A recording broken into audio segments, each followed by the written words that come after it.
Additional deputy commissioner سری نگر کی حیثیت سے آپ کے سامنے آپ سے مخاطب ہوں.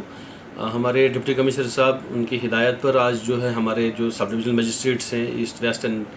ACR صاحبان وغیرہ جو ان سب کو ہدایت دی گئی تھی وہ تمام ان دفاتر میں ان ڈپارٹمنٹس کا وہ وزٹ کریں. جیسے ہیلتھ ایمرجنسی کے ریلیٹڈ ایشوز ہیں, فائر ایمرجنسی کا ایشو تھا, اور R&B اینڈ ڈفرینٹ ڈپارٹمنٹ محکمہ جات کا انہوں نے دورہ کیا ہے, اور وہاں پر سنو کے ریلیٹڈ اگر کوئی اس قسم کا معاملہ سامنے آتا ہے تو اس کے لیے پریپیئرڈنس کا جائزہ لیا گیا ہے. اس سلسلے میں ہمارے ڈپٹی کمشنر آفس میں اگر آپ یہاں دیکھیں سری نگر میں, تو ہمارا یہاں پر کنٹرول روم جو ہے 24/7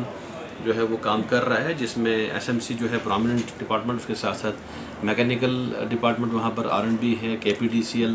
جل شکتی, SDRF, PHE اور تمام باقی ڈپارٹمنٹس جو ہیں, جو لائن ڈپارٹمنٹس جن کی اس پہ ضروریات, ان کی خدمات سروسز ضرورت پڑتی وہ بھی وہاں پر موجود رہتے ہیں. وہاں 24/7 جو ہمارا کنٹرول روم ہے اس میں ہمارا جو ہمارا ڈیسیجن سپورٹ سسٹم میں ہے, جہاں کبھی بھی اگر کوئی کسی قسم کی بھی ایمرجنسی یہاں پر ہوتی ہے, اس قسم کے ہنگامی حالات آتے ہیں, چاہے وہ ایکسیڈنٹ ہو, فائر ایکسیڈنٹ ہو یا کسی قسم کا کوئی بھی حادثہ آ جائے, تو اس میں پولیس کی طرف کنٹرول روم کی طرف سے ہمیں کال آ جاتی ہے, امیڈیٹلی ہمارا سسٹم جو ہے وہ ایکٹیویٹ ہو جاتا ہے, اور اس میں ہمارے جو کنسرن آفیسرس ہیں ان کو SMS چلا جاتا ہے, ان کو کال بھی کی جاتی ہے. مان لیجیے اگر فارسٹ میں کہیں فائر لگے تو کنسرن لائن ڈپارٹمنٹ فارسٹ آتا ہے, تو فارسٹ ڈپارٹمنٹ کو بھی وہاں پہ کال چلی جائے, ہمارے تحصیلدار وہاں پہ پہنچ جاتے ہیں.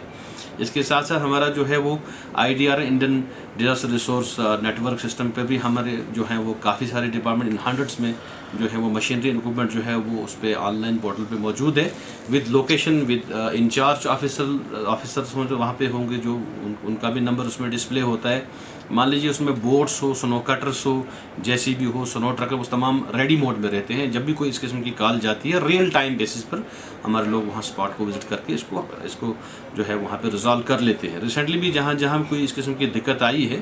وہاں پر ہمارے جو ہے ہماری ٹیمز وہاں پہ پہنچی ہے, اور ہمارا جو یہ میں آپ کو بتاتا چلوں, جو ہمارا کنٹرول روم ہے یہاں پر ان کے رہنے کا بھی رات کا انتظام کیا گیا ہے, طعام اور قیام کا بھی انتظام ڈپٹی کمشنر آفس سری نگر میں کر لیا گیا ہے. ہمارے DC صاحب کی زیر سرپرستی بھی یہ تمام چیزیں مانیٹر ہوتی ہیں, اور اس میں ہمارے ایڈیشنل ڈپٹی کمشنر لیول پر بھی سر نے ہمیں جو ہے وہ کہا ہے اس کو مانیٹر کرنے کے لیے. آج بھی جو ہے اس کو مانیٹرنگ کی گئی ہے, اور آگے جو ہے توقع کرتے ہیں اللہ تعالیٰ کی بارگاہ میں کہ یہ تمام حالات جو ہے وہ بالکل صحیح رہیں گے, اور اگر اس قسم کی کوئی بھی ہنگامی حالات جو ہیں یہاں پر ایمرجنسی کے حالات آتے ہیں تو ہمارا تمام ریسپانس سسٹم جو ہے ہمارا وہ ریڈی رہے گا 24/7.